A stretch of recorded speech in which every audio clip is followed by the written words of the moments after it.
Hello, my name's Dean Mays and I'm an author from Adelaide in Australia, and today I'd like to read another piece from my new release.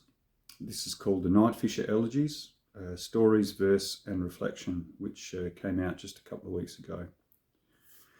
And today's piece I'd like to read is one called The Boy Who Went to Giza. And this was a memory that I had of a conversation with my paternal grandfather not long before he died. I stitched together fragments of that conversation, which occurred in the early 90s, and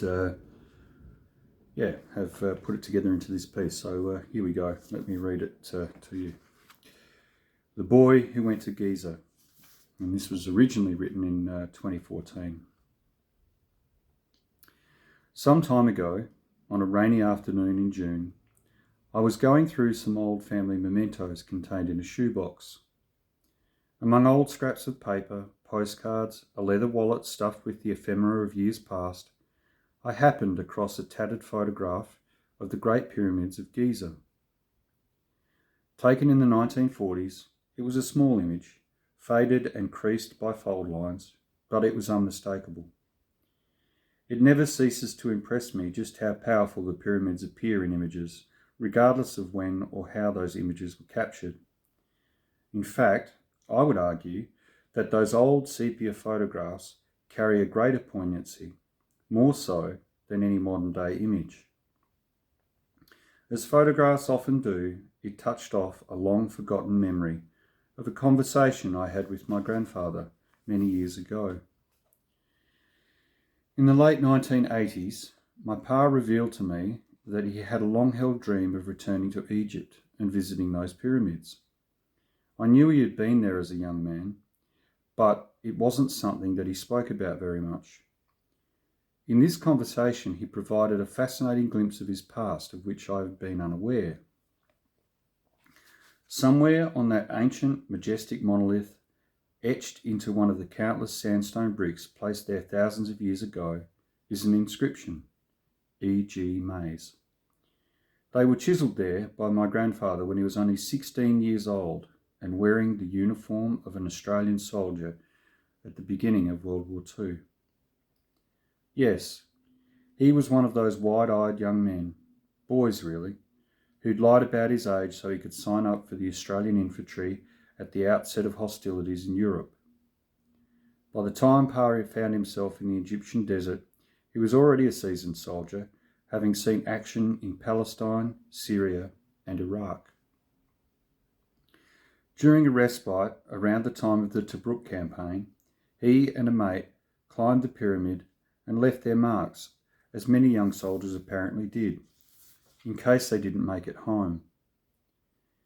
It was an insignificant act in the course of events.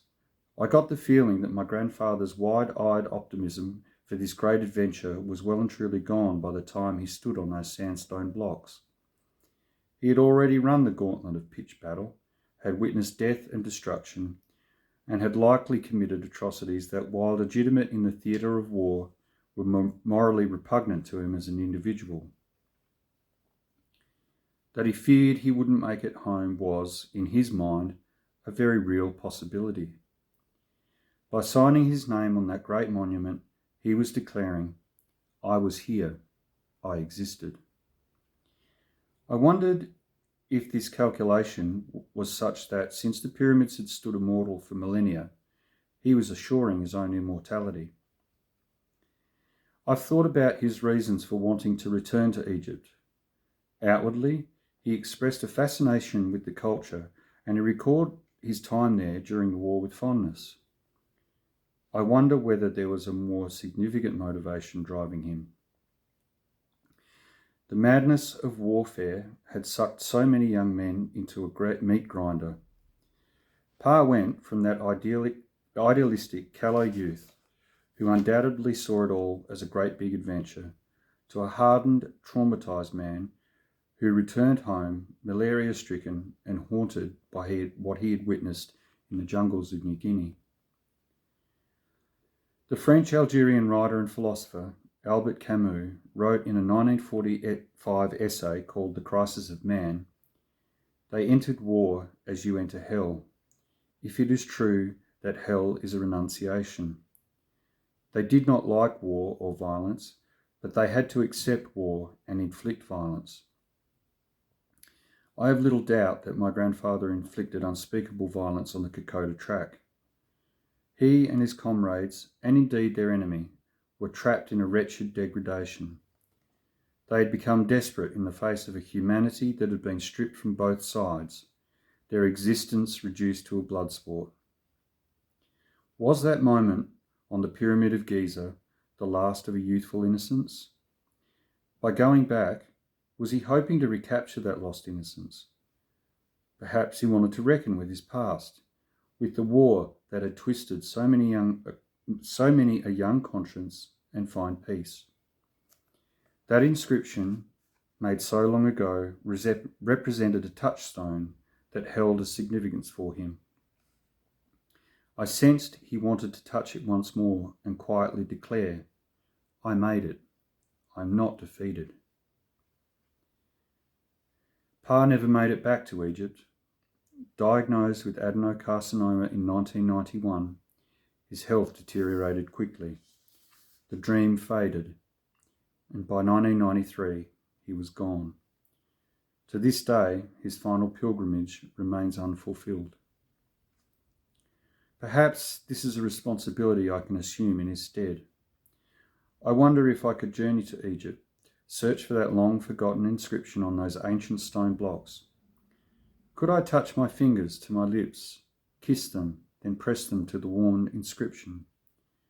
I would like to do that at sunset on a cool evening.